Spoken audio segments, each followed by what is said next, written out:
We're going to turn now, Father, to Cleveland, Ohio. Eric sent this question in by email not too terribly long ago. Says this: how might the average priest handle a proposed marriage between a Catholic and a non-Catholic? Is a priest expected to discourage the marriage from the very start, or is a marriage totally acceptable as long as a couple agrees to raise any children from the marriage in the Catholic faith? It's a great question. Another great teaching opportunity here. It used to be formulated as the sixth precept of the church to not marry a non-Catholic. And there's always been the possibility of dispensing from that. But let's consider first why it would be unadvisable. Obviously, the end of marriage is for the procreation and education of children. And so the parents, obviously, both of them play a very key role in the formation of the children, both by their words and example. And so if you have one who's not practicing the faith at all, how are they going to give that example? Likewise, it's a sacrament, but it's only a sacrament if both parties are baptized, as then they represent Christ in the church as members of his mystical body, administering the sacrament one to another. So if the non-Catholic party is not baptized, then it is not a sacrament either. Now, if dispensation is given, there's still, the Catholic party could still, gain grace doing God's will in this, but it's going to be more challenging, more difficult. So the priest, and you would need a dispensation likewise, and the priest would go to the diocese to get that.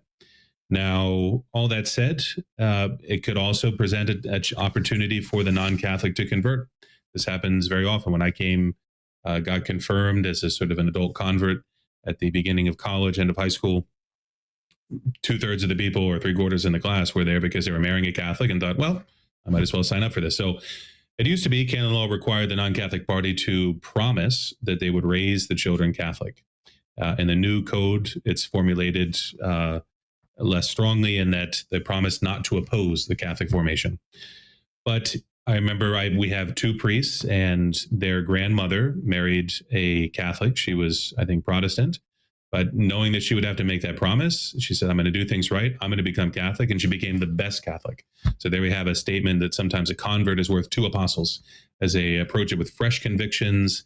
And she took it very seriously. And she was the primary influence in their life. And then in the learning their Catholic faith well, and then becoming priests as well. She was an inspiration for that. So usually I want to prolong the process. I have a couple people like that now, and I'm inviting the non-Catholic party to say, okay, well, they seem like good hopes there of taking to the faith, or they just have to hear it. Maybe they never heard about it. So I'll require them to read some points of the catechism, because again, this is what you're signing up for in supporting, a Catholic family.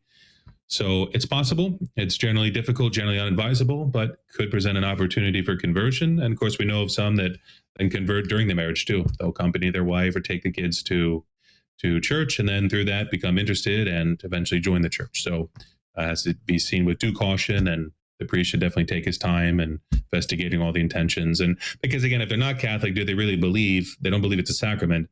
Do they believe it's indissoluble, that it's still death do you part?